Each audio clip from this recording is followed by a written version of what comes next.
Welcome to the Purple Warriors podcast. I'm Ali Sugars, your host, and thank you so much for joining me.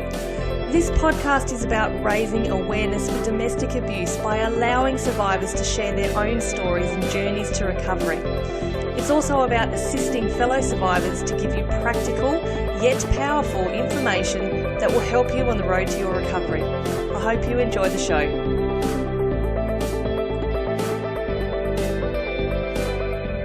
I am so excited and humbled to be bringing you Lucy's story today, but I do feel I need to warn my listeners out there that it may cause triggers. This is Lucy's true story, and it is unlike anything that I have ever heard before. But I know that by Lucy sharing her story and the heartfelt way that she shares it, that this story alone is going to help so many women to know that there is happiness after trauma. So I do hope that you enjoy this interview, and I pray that it does help you. I am beyond thrilled today to have our very first international guest, Lucy Irving, the author of My Cry to God, with us today. My Cry to God was originally self-published, but has now been re-released as a professionally published version. So welcome, Lucy, and congratulations. Thank you so much. I'm very excited. It was really just a dream of mine, but I guess I kind of didn't think it would happen. Like maybe my story wasn't good enough, even though it's so big, I thought, but when I prayed so hard for a traditional contract, and it's happening. Yeah, I know, it's amazing. It's so exciting for you, and also for me as someone who's read the self-published version. I actually cannot wait to read the published version as well. I can't wait, because we've changed it around enough that, we wanted it to be 100% true, 100, originally it was based on a true story. Then we changed it to inspired, because I wrote it, as as a dream, even though it was all true except the dream part. So when we went to re-editing it, it was really awesome how, they said, just take the dream out. So the last chapter is the first chapter, and I kind of deleted the last and changed around the introduction. So it's almost a new book. It's just like really, really close. But the only difference is it's not a dream, because it's true. So we wanted to keep it 100% true. Yeah, so speaking of the fact that it is 100% true, I'm going to hand it over to you for a bit here to just tell us about yourself and your story. Okay, well, as a little girl, the first time I remember having my head thrown into a window, I was 5 years old. The first time that family talked me into, narcissistic family, talked me into apologizing for what was done to me, I was 8 years old, and on and on and on. Don't get me wrong, because a lot of people don't understand about trauma bonding. Trauma bonding is the reason we stay, the reason we put up with abuse, and I'm sure you know that, but a lot of people don't know. And when it's your family, your immediate family, it's, you love those people no matter what they do to you, especially when you're 5 years old. Yeah. So I was taught that physical violence was okay. I really thought, even though deep down I knew it was wrong, I thought that, it was okay all in all. And so when I was a teenager, I kind of threw this in the book, but I did have a very abusive boyfriend who I almost married, because, he beat on me all the time. But the bottom line is I did get away. And then I met John. John is my ex-husband. John was much older than me. I was 16 when I met him, 17 when we started dating, and he was 26. So he was, older than me, and I had been told by friends and family that he was an abuser, but I didn't believe it. He was the most charming, beautiful, amazing man I had ever met. And as soon as we got married, he started beating on me. Where it gets really, really sad, I had already fought and conquered cervical cancer at 17. Which I ended up doing twice in my life. But at 17 years old, I conquered cervical cancer, and it affected my cervix. And on top of the attacks, long story short, one night after, I was about 7 months pregnant with our daughter, he beat me so bad that I went into labor. It's, you'd have to read the book to get the details, which is where people start bawling and crying. And, but our daughter died from his attack. And because of trauma bonding, I stayed with him. Mm. Now looking back, I'm like, how stupid can you be? But I was still just a little girl.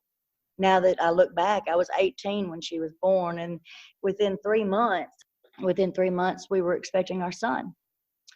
And Robbie was his name. And yes, I said was, because even though when I tell my story, he didn't beat on me as much as he did when I was pregnant with our daughter. He still hit me. He still occasionally slapped me, occasionally choked me. But at the time, I was seriously thinking, okay, well, this isn't as bad as the first time. So being that I was so overwhelmed with grief, and the fact that my life was already what it was, the abuse and the trauma that I'd already been through, I'm still grieving my daughter. And then all of a sudden I go into labor with my son. And before it was over with, I held him until he passed away. Mm. And that's when I lost my mind. That's the only way I put it. I lost my mind after that. I buried 2 children by the time I was 19 years old. Wow. I was a abused wife. I had already fought and conquered cervical cancer. I was an abused child, all that by the time I was 19 years old. I mean, what person normally goes through that much, So after a while, he managed to basically lead me down addiction road. I was having nightmares about their deaths. Every night I would relive their death, relive their funeral, relive their death. It was horrible. And so he taught me into addiction, because at the time it did help. Because he said, this is what I tell people all the time. He said, if you don't sleep, you don't dream. And that was true.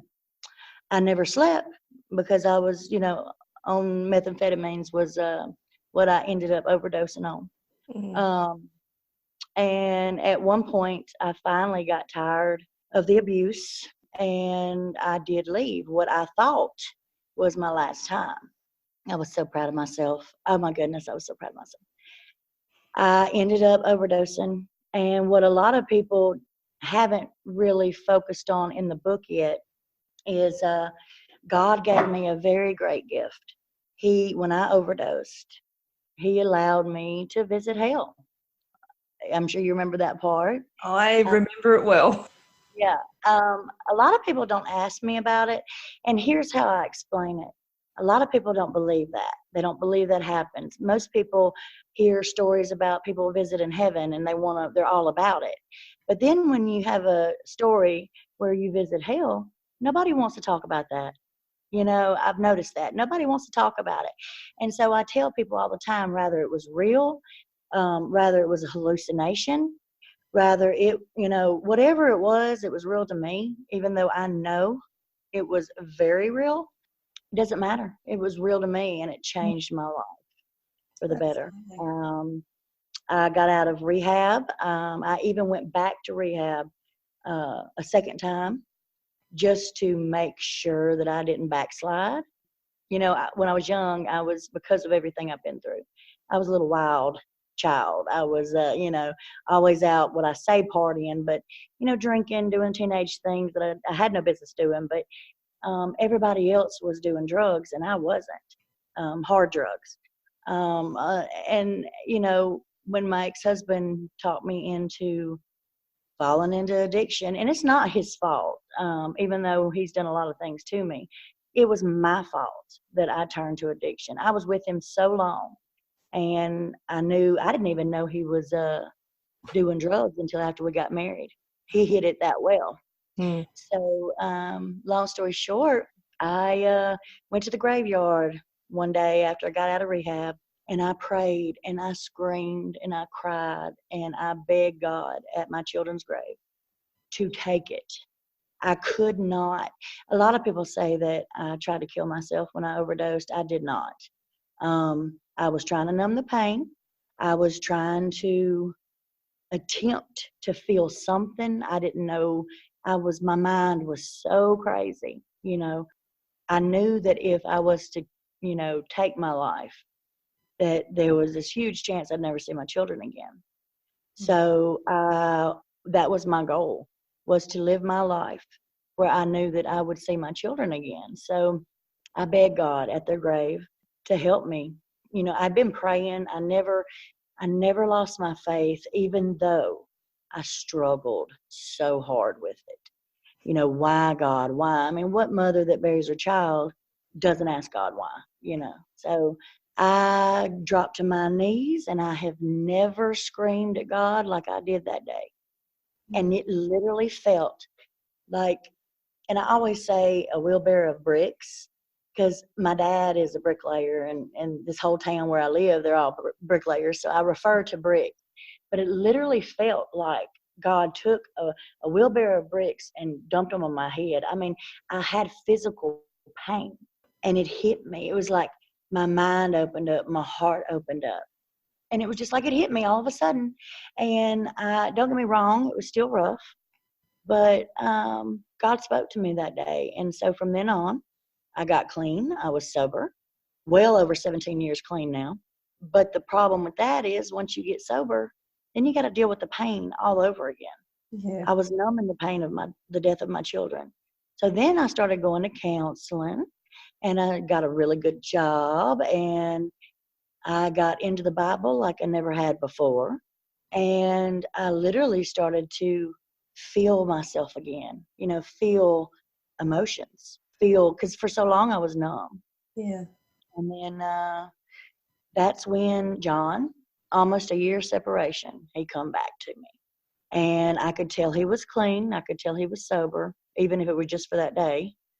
And he looked at me and he apologized and told me that it wasn't my fault that our children died, that he was willing to admit that he had a really big part in their deaths. And I thought, what if this is God's way? Even though I know now I was stupid. I was just plumb stupid. But I don't think that anyone is stupid at all. I think that, as you said, trauma bonding. exactly. But a lot of people in the world don't understand it. No, they don't. No. And he grabbed me by my face and said, "You are the mother of our deceased children. We are meant to be together." And I just melted and I went back. And before the year was up, he fell back into drugs. And before I knew it, he began choking me down and beating on me. And then one day, he decided to run over to his golf clubs, pick up the driver, and attempted and worked very hard to beat me in the head with it. He did break my ribs. I rolled, I fought. I never fought as hard as I did that day because he was trying to kill me. He was using a weapon. And I did get away. And I did, don't get me wrong, it took me a while to recover from that attack. But after that, I was done. Over the past, the next year or so, he would beg and plead. And I finally said, there were moments when I thought, well, should I go back? And then it hit me. He tried to kill me. Not only has he beat me almost to death, had a huge part in the death of my children, he used a weapon on me. Yeah. So as hard as it was to break that bond, I did stay gone. And before I knew it, God blessed me with my husband now. It's kind of hard because they were friends, my husband and my ex-husband. Yeah. A lot of people think they don't believe the situation, but it really is true. Nothing, ever happened because marriage is a bond. Marriage is a promise to God. And even though John was treating me the way he was, I was very faithful. Most people are like, well, I wouldn't have cared. I'm like, well, I made that promise to God, and that's the bottom line. It doesn't matter what he's doing to me. What matters is what I do. Yeah. And so, yes, I ended up with my husband now, and we had 4 miscarriages together after getting married. And then I had another premature son who is my living son. He made it. Um, he'll be 14 in November. A lot of people jump up and down when I tell them that, but he's so amazing. He really is. And he was almost 2 months premature, but we were prepared.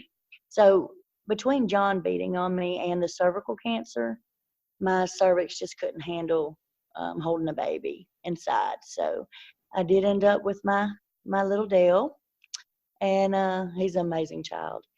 But after about 5 years of a wonderful, wonderful life, because my husband has never laid his hands on me in anger, ever. I mean, he doesn't.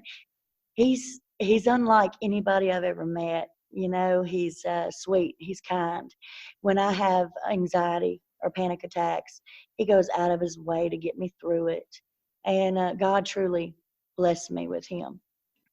And soon, it was crazy, but a family member of my husband now, they hid it for 3 months, but all of a sudden I found out that John and an immediate, because I won't say any names, an immediate family member of my husband now were engaged to be married. And he was back in my life. And I know now that he always promised me that he would not let me be happy.